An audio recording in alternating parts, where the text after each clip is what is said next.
Саламатсыздарбы? Бекмамат Осмонов атындагы Жалал-Абад мамлекеттик университетинин Жалал-Абад колледжинин педагогикалык жана социалдык иштер бөлүмүнүн окутуучусу Кушбакова Рахат Шүкүровна. Башталгыч класстарда окутуу адистигине, коррекциялык жана атайын педагогика предметинен кезектеги лекциялык сабагыбызды баштайбыз. Сабактын темасы девианттык жүрүм-турумдагы балдар жана билим берүү муктаждыгы өзгөчөлөнгөн балдар менен иштөөнүн өзгөчөлүктөрү. Сабактын максаты девианттык жүрүм-турумдагы балдардын өзгөчөлүгүн билесиңер, девианттык жүрүм-турумдун түрлөрүн ажыратасыңар, девианттуу жүрүм-турумдун келип чыгуу себептерин аныктайсыңар. Күтүлүүчү натыйжалар: девианттык жүрүм-турумдагы балдардын өзгөчөлүгүн билесиңер жана алар жөнүндө эссе жаза аласыңар. Девианттуу жүрүмдүн түрлөрүнө кластер түзө аласыңар. Девианттуу жүрүм-турумдун келип чыгуу себептерин билесиңер жана тестте иштей аласыңар. Девианттуулук деген эмне? Төмөндөгү сүрөттөргө көз чаптырып өтөлү. Бул сүрөттөрдөн кенже мектеп жашындагы балдардын кандайдыр бир буюмдарды кызыгуу менен сурабастан алып коюусун көрүп турабыз. Демек, кенже мектеп жашында балдарда ушундай терс көрүнүштөр коштоп келет. Мисалы, мектепте жакын жора жолдошторунун буюмдарын, калемсап, дептер, китеп, акчалай буюмдарды сурабастан алып коюу, же болбосо билмексен болуп калып кетүү окуялар адаттагыдай эле жалган сүйлөө менен коштолот.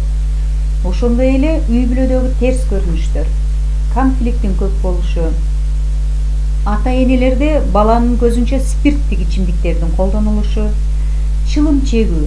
Мына ушундай окуялар балдарды терс адаттарга үндөшү мүмкүн. Ошондой эле ушул улуу инсандарды тууроо процесстер пайда болушу мүмкүн. Азыркы учурда актуалдуу проблемалардын дагы бирин атай өтсөк, уюлдук телефондорду кенен колдондуруу жана компьютердик оюндарды ойноодо ата-эненин көзөмөлүнүн жок болушу. Мына ушул орчундуу бир чоң маселени жаратып келүүдө. Ушундай жагдайларды мектеп жана үй бүлө биргелешкен тарбия иштерин туура алып баруусу менен гана жөнгө салынат. Эгерде тарбия иши өз убагында туура так кетпесе, анда төмөндөгүдөй девианттуулуктун оор түрлөрү келип чыгышы мүмкүн. Девианттуулукка кененирээк токтолуп кетели. Бул процесс ички жана тышкы көрүнгөн жана жашыруун кемчилдиктердин натыйжасы. Мындайча айтканда, моралдык, этикалык нормадан четтөө деген түшүнүктү берет. Ички кемчилдиктерге эмнелер кирет? Тарбия окуу процесстеринин өркүндөбөгөндүгү, мезгилдин талабына мектептин жооп бербей калгандыгы, коллективдеги социалдык психологиялык климаттын проблемалуулугу, башкаруу ыкмаларынын татаалданышынын оптималдуу эместиги жана башкалар кирет. Ал эми тышкы кемчилдикке чөйрөдөгү кризис, мектеп менен чөйрөдө бирдиктүү тарбиянын, ошондой эле үй бүлө менен мектептин кызматташтыгынын жетишсиздиги, өспүрүмдөрдүн социалдык педагогикалык жактан жеткиликтүү каралбай калгандыгы кирет.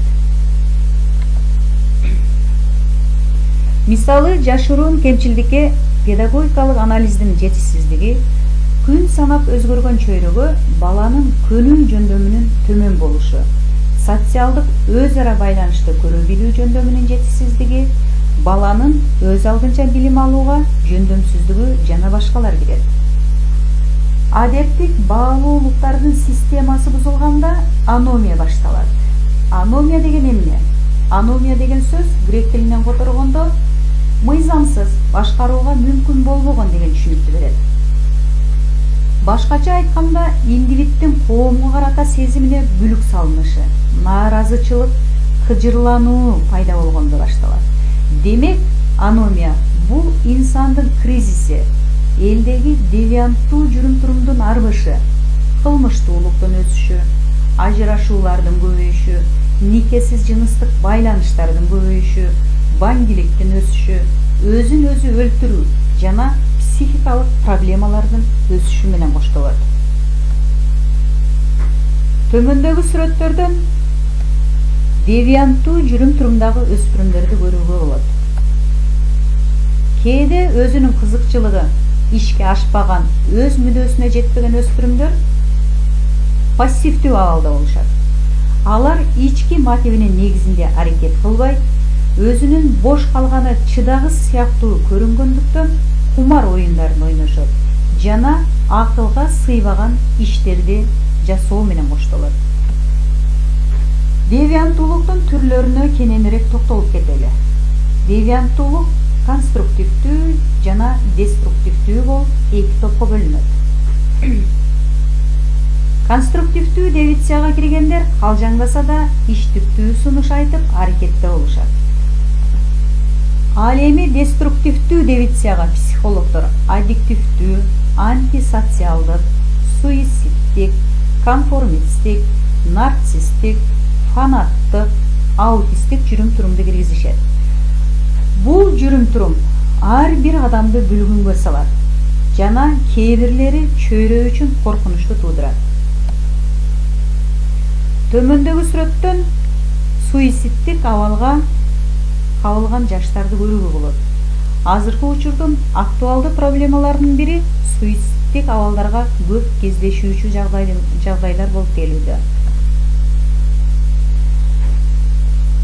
Аддиктивдүү жүрүм-турум кандай болот? Бул өспүрүм реалдуулуктан оолактагысы келип, психикалык абалын өзгөртүүчү заттарды пайдаланат. Өспүрүмдүн бир нерсени жакшы көрүүсү, көңүл буруусу же бир нерсеге активдүү катышуусу интенсивдүү эмоциянын сезимин козгойт.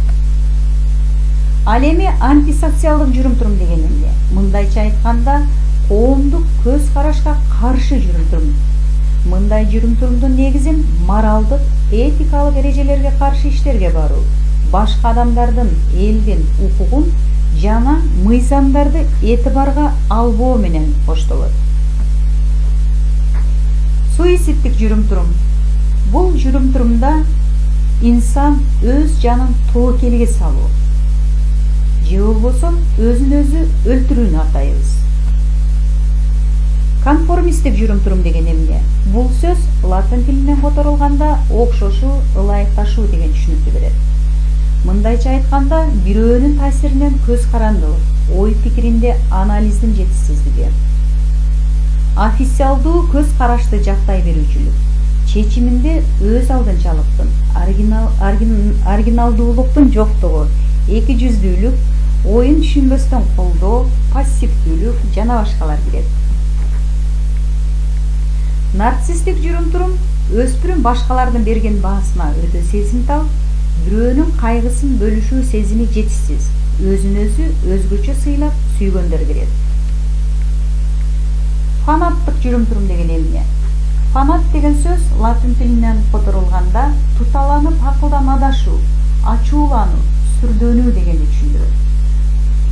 Бул жүрүм-турумда өспүрүм кандайдыр бир идеяны толук аягына чейин түшүнбөстөн, акылга салып ойлонбостон жактай берет.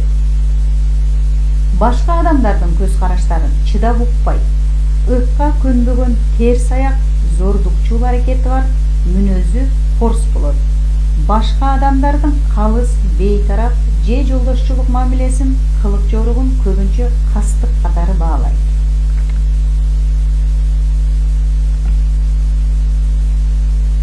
Антагонисттик жүрүм-турум деген эмне?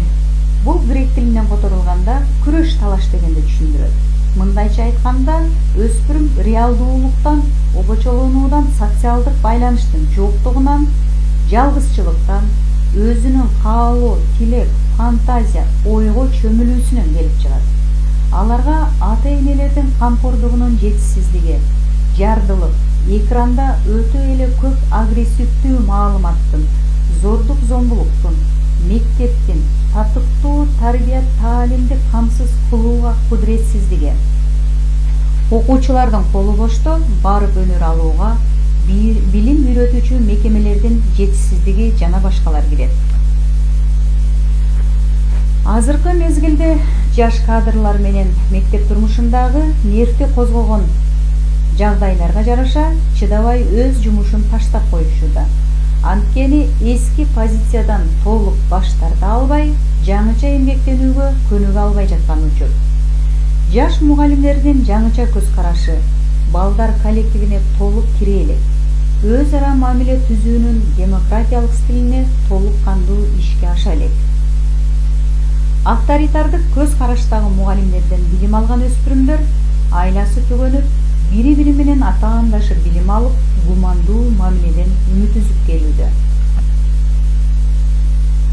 Девианттуу жүрүм-турумду алдын алуу үчүн адамды бала чактан тартып эле моралдык нормаларга сый мамиле кылууга тарбиялоо жана адеп ахлактуу адаттарга көндүрүү эсептелет. Биз жогоруда айтып өткөндөй, үй бүлөдөгү конфликттер, сырткы чөйрөдөгү туура эмес көрүнүштөр, мектептеги туура эмес мамиле, жоро жолдошторунун эң эле алгачкы башталган ошол калем сапты, дептерди сурабастан алып коюу, акчалай буюмдарды алып коюу, жалган сүйлөө, мына ушул фактыларды өз убагында туура так тарбиялабаса, төмөндөгү айтылып кеткен девианттуу жүрүм-турумдун оор формаларына дуушар болушубуз мүмкүн. Ошондуктан ар бир педагог, ар бир баланы такай көзөмөлдөп, окуу тарбия иштерин туура так алып баруусу керек. Ата-энелери менен үзгүлтүксүз иштеп, ар бир баланын жаш өзгөчөлүгүнө жараша тарбиялоо процессин улантышыбыз керек. Демек биз бүгүнкү лекциялык сабагыбызда девианттуулук жүрүм-турумундагы өзгөчөлөнгөн балдар боюнча түшүнүк ала алдык. Жана девианттуулуктун түрлөрүн ажыраттык. Ошондой эле девианттуулуктун келип чыгуу себептерин түшүнүп жеттик. Мына ушул өтүлгөн сабактын үстүндө үйгө тапшырма девианттык жүрүм-турумундагы балдардын өзгөчөлүгү жана келип чыгуу себептери боюнча эссе жазгыла. Өтүлгөн темага байланыштырып, жеңил, орто, татаал деңгээлдеги 2 тест түзүп келгиле. Бул үй тапшырманы AVN порталына жүктөсөңөр болот. Ошондой эле түшүнбөгөн суроолоруңар болсо, AVN порталынан байланышсаңар болот. Кийинки сабакка чейин сак саламатта калыңыздар.